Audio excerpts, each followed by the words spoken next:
Superman 4 sucks. Review done.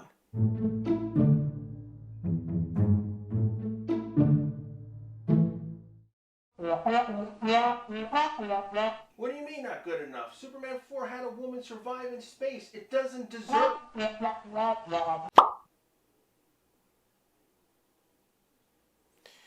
Since I'm forced to make a better review than the movie deserves, Superman 4.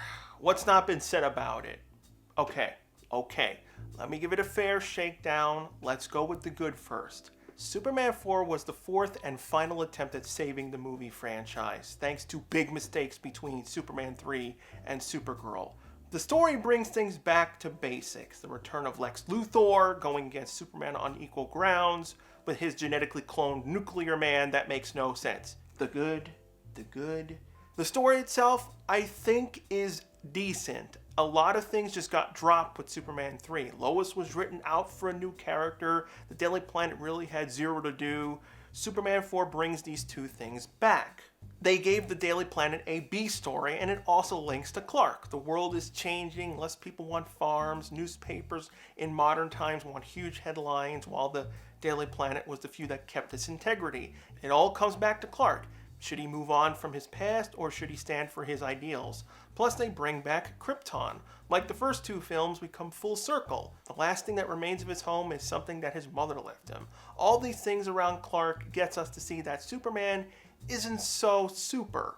Sup 4 lets Chris Reeves show off his acting talent. When Clark is talking to his family friend about selling the farm, you can see he's fighting not to drop his Clark persona, holding back his feelings. I did also like both Lois and Lacey. I'm glad Lois is back. I wish what happened here was done in movie 3. You didn't have to write out Lois for Lana Lang. And they hit a nice balance with the comedy, having him go back and forth between the dates.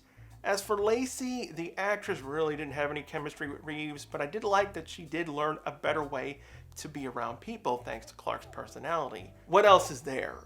Bringing back Lex was good. The writers did handle him pretty well. The back and forth between Sup and Luthor was on point. They felt just as they were since Superman 2. Lenny is no Otis. At least he didn't get on your nerves, but I guess that's one positive from the cuts too. Just in case if you didn't know, Superman 4 was actually longer. Around 40 minutes of the movie was heavily cut out. This is one of the big reasons why the movie doesn't feel right. The edits were very sloppily done, where even the music jumps. That's how late the changes were done. Even though the story wasn't good, it was made worse in the edited down version, opening up even more errors. Now, out of curiosity, I re-edited the movie for myself to see if the original cut of the film would have helped in some way, because Supergirl's director's cut fixes issues. I was like, well, let's see if it works with 4. Thanks to the DVDs having most of the deleted scenes bar the dance Clark and Lacey go to, and the grave footage, as well as the soundtrack of Superman 4 having the full-length score, I was able to reconstruct as much as I could.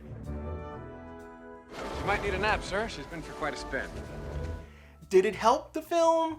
In a few areas, yes. It fixes Jeremy's lack of screen presence and some plot holes. In the original film, we see Clark read his letter, but then jump to the newspaper headline. They did shoot a scene where Superman directly tells him no. They even have incomplete effects of Jeremy and Sup flying, so the whole debating to interfere with Earth was much more of a challenge. Speaking of the story, Superman 4's main plot was him fighting if he should intervene or not. The world was in a dire crisis, and it brought back in question what he did in the first film, using his power to change the course of events with nuclear weapons. Should he do this again? I'm going to give the movie a lot of points in handling this. It fits in very well in the Superman movie universe.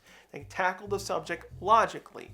Supes at first does use his power to change this, but reverses his decision after his experiences, showing us while Jor-El and the people of Krypton are rash in their position, assholes if you want, Clark wants to find a balance that works for his people's values and his new home Earth. So there's no clear-cut answer. He leaves it up to Earth while being there to help out along the way.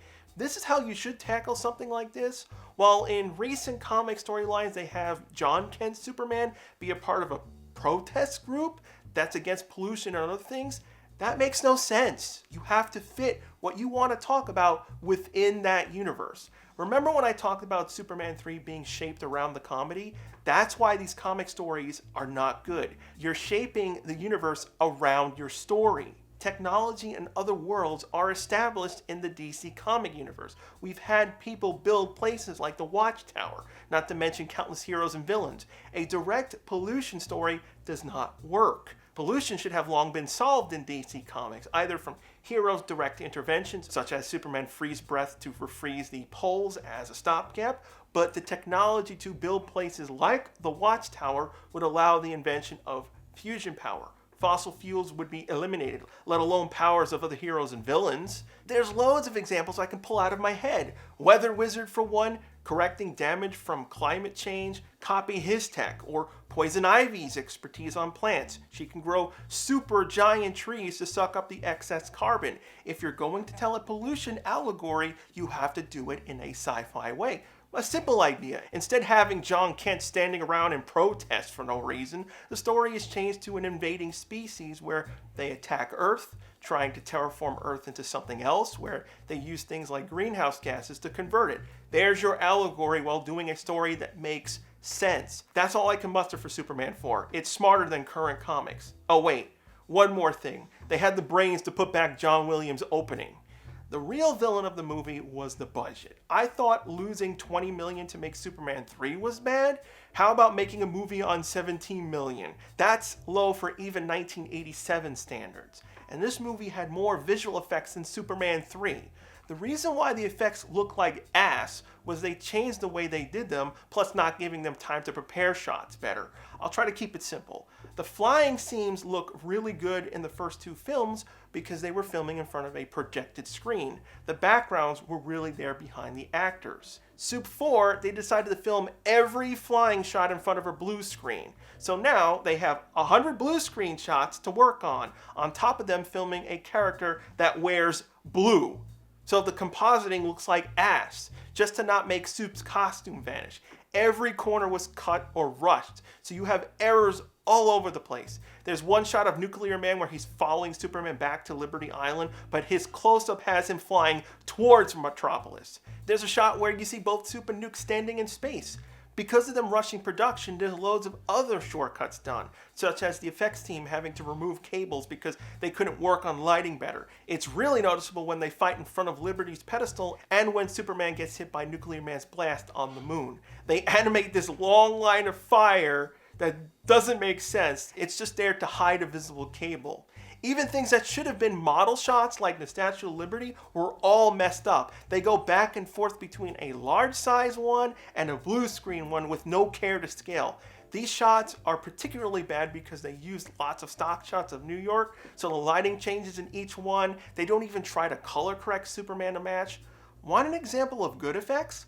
Look at the reuse of Superman 1's ending. Superman is properly lit as he goes in and out of Earth's Terminator. Sup 4 also famously has the front shot of Superman flying a camera used over and over again.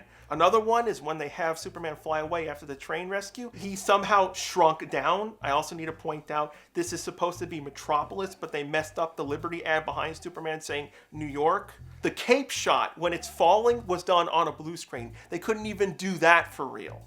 I can keep going. There's loads and loads of mistakes. All these things make the movie look like garbage. Only two effects scenes I can say are fine. The Russian rescue at the start and the volcano rescue. So when you read interviews where Reeves says the movie wasn't done, he means it. Even stupid mistakes happen, like Lex is whistling without his lips moving. Or when he cuts Superman's hair, he cuts the hair himself and not the bolts connecting to the weights. What's next? The edits. One reason why the movie was edited down, they fell into the same stupid trap Superman 3 went into. They tried again to do a comedy. Nuclear Man had two stages. The first one was a joke, so he was completely cut out. Remember when Lacey asked Clark if he could go with her to a dance? Well, we never see that in the movie, and that's where this character takes place. He had no brain, he was fighting Superman really badly. It was all for the laughs. It did really poorly with test audiences. You'd think after Superman 3 they'd learn their lesson and not do this, but no. I mean, they even did the same damn mistake where they have the doorman watch Clark turn into Superman. Every single major screw up that happened in 3 was repeated in 4. They even made up the villain. You want to do different villains, but again, they avoided using actual villains from the comic. Nuclear Man gets farted out of the sun, and he doesn't make any damn sense. Nuclear Man is a modified clone of Superman. Okay, two big problems. Why would someone who's created from the sun be a harm to Superman? Kryptonians get their power from yellow suns. So if he can hurt Superman, wouldn't his own body reject his power and die? No one was thinking here. His weakness makes no sense either. If he goes into the shade, he just shuts off. But we see him go into buildings and he's fine. Nuclear Man only loses power when the lights went off in the elevator. That's not how Lex showed his weakness. They don't stick to their own rules. Plus, he gains a whole new power set from Superman. Like how? Lex is some amazing geneticist, but he can't control Nuclear Man? He's smart and stupid at the same time? First, Nuclear Man is like, I'm the father. Now what? He gets shut off. And all he has to do is just fly outside and blow up Lex's building. This isn't even a problem because of the editing. Nuclear Man wanting to take over goes nowhere. One after another, problem upon problem. Nuclear Man has the ability to make Superman mortal by cutting him. Again, how? This is opening a million questions. How the hell did Lex learn how to do this?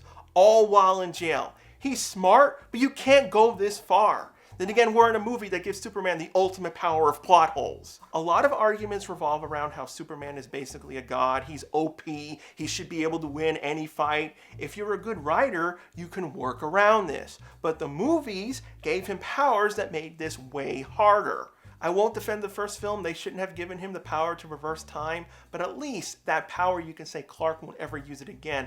But there's other ones. The Kiss memory wipe. I've hated that because if you can control exact memories that just erase his secret identity, why doesn't he just kiss Lex and wipe out his evil or something? I thought that was his OP power. No, Sup 4 gives him true God status when he creates matter from thin air.